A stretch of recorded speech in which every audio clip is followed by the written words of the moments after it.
So this is Notre Dame, and it is the oldest cathedral in Paris. It was started in 1163, but not completed until 1345. So it took over 200 years for the French to complete it, partially because it's made entirely of stone.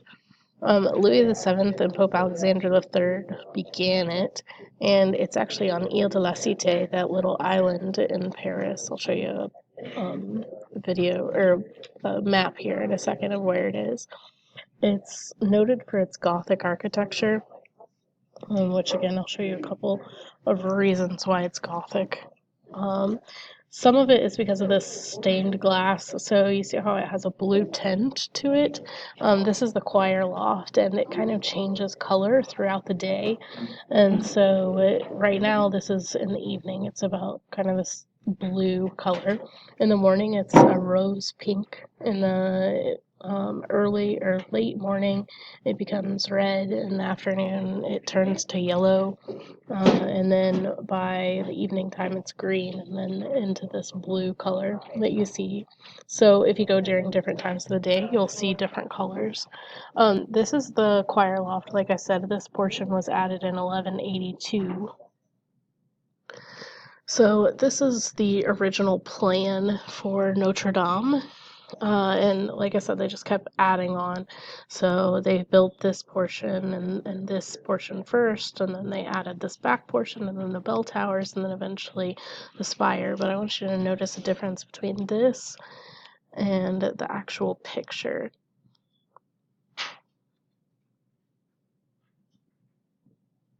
So if you take a look at the spire here, and then look at the spire in the actual photograph, you'll notice they're really different. And that's because, like I said, this was finished right around in the middle of the 14th century when the Black Plague started to hit. And so they ran out of time and money and labor force before they could get the spire built. And so this spire was added in 1885. So it has more of a Eiffel Tower feel, built out of metal instead of stone like the rest of the Gothic architecture.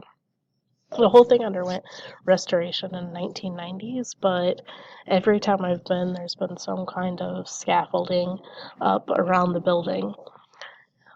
If you go to Notre Dame, you have to run around to the back. It takes you a little while to get all the way around the building, so if you're short on time, you really literally need to run. Um, but you have to go back there to see these. These are called flying buttresses, and the problem with Notre Dame is that it's really heavy, and so sitting right next to La Seine River, it would actually, the weight of it would sink it into La Seine or make it corrode, where the whole cathedral would float away. Well, luckily, they added these buttresses, which kind of distribute the weight, so these are an architectural phenomenon. And they are massive. It's really interesting to see them because they're several stories tall. And again, still completely made out of stone. So here's some of the points of Gothic architecture. You notice how this arch isn't rounded, but it's pointed. That's an identifier of Gothic architecture. Also, all of these figures, these are the saints, and they are carved, hand carved into stone, which explains why it took over 200 years to build. You can also check out the ironwork on these giant doors. The picture doesn't do it justice as to how large they are.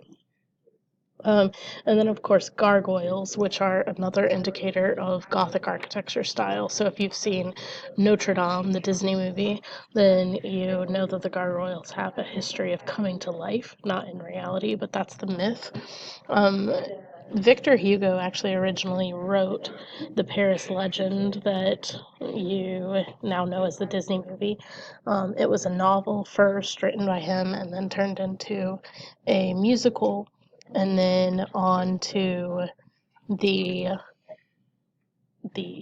Disney movie that you now know and maybe love, about Quasimodo and the hunchback that lives in the bell tower. Stained glass is also an indicator of Gothic architecture style, and this is the rose window. There are several of them in Notre Dame, four major ones, and they're incredibly detailed. During Nazi occupation of France, they took these rose windows down because they were afraid that the Nazis would break them, and they probably would have. And so they took them out panel by panel and just replaced them with clear glass or left them completely open as just an open vent and hid the glass. And over 90% of the glass was returned after the Nazis left France, left Paris, which is pretty amazing. And then they pieced it all back together. So if we look at the map, I can show you. Here's Notre Dame. You notice this is Ile de la Cité.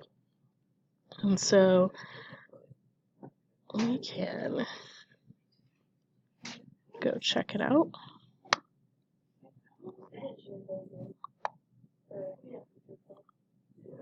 Okay, so you can see the inside of the building.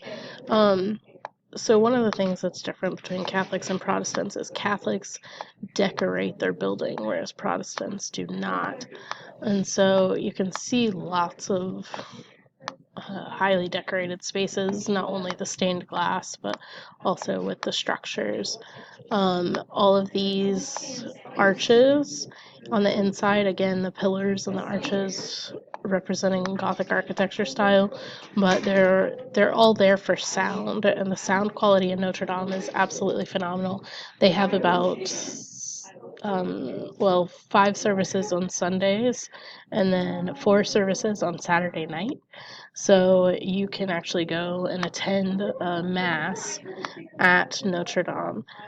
During the rest of the week, you can just go in and check it out. There are tourists there always.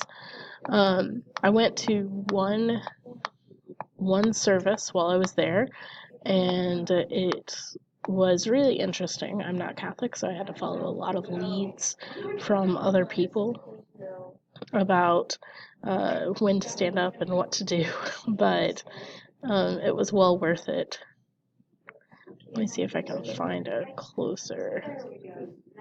Yeah, so here's one that kind of shows you the size. These are just, normal size humans here. And then all the way up at the top, you can see how tall the building is.